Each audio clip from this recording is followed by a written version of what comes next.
ஆதிமொழி அன்னை மொழி உலக மொழிகளின் தாய்மொழி. என் அன்னை தமிழால் அனைவரையும் வணங்கி என் உரையை துவங்குகிறேன். வணக்கம். மனிதன் சிந்தித்தால் உலகம் மாறியது. இன்று இயந்திரம் சிந்திக்கிறது, எதிர்காலம் உருவாகிறது. இந்த சிந்தனையுடன் நான் பேசவிருக்கும் தலைப்பு மாணவர்களுக்கு செயற்கை நுண்ணறிவின் பயன். இன்றைய மின்னியல் உலகின் மாற்றத்தின் மையமாக இருப்பது செயற்கை நுண்ணறிவாகும். இச்செயற்கை நுண்ணறிவு மாணவர்களின் கல்வி வாழ்க்கையை வெகுவாக மாற்றி வருகிறது. முதலாவதாக செயற்கை நுண்ணறிவு மாணவர்களின் கற்றலை எளிமையாக்குகிறது. அளவற்ற தகவல்களை எளிமையாகவும் புரியக்கூடிய முறையிலும் மாணவர்களுக்கு வழங்குவது செயற்கை நுண்ணறிவின் சிறப்பு. மேலும் செயற்கை நுண்ணறிவு ஒரு திறமையான ஆசிரியரை போல மாணவர்களின் சந்தேகங்களை உடனுக்குடன் தீர்த்து கடினமான பாடங்களையும் எளிதாக புரிந்து கொள்ள உதவுகிறது. இதனால் மாணவர்கள் இலகுவாக கல்வி கற்கின்றனர். காலம் பொன்னானது என்ற பழமொழிக்கேற்ப செயற்கை நுண்ணறிவு மாணவர்களின் நேரத்தை சேமிக்க பேருதவியாக இருக்கிறது.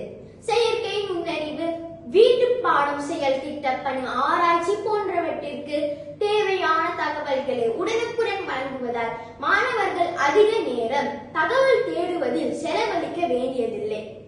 எனவே தங்கள் வேலைகளை உடனுக்குடன் முடித்து நேரத்தை அவர்கள் மேலும் பயனுள்ள செயல்களில் ஈடுபட பயன்படுத்த முடிகிறது. இறுதியாக செயற்கை நுண்ணறிவு உலக அறிவை நம் கைகளில் கொண்டு வருகிறது. இப்போது செயற்கை நுண்ணறிவு மூலம் உலகின் எந்த மூலையிலும் உள்ள தகவல்களையும் நாமே உடனுக்குடன் அறிந்து கொள்ள முடிகிறது. இது மாணவர்களின் சிந்தனை ஆற்றலை பெருக்கி உலகளாவிய அறிவுடன் வளர உதவுகிறது. இதனால் செயற்கை நுண்ணறிவு கல்வியில் ஒரு சக்தி வாய்ந்த துறையாக இருந்து மாணவர்களின் அறிவையும் திறமைகளையும் பல மடங்கு உயர்த்துகிறது.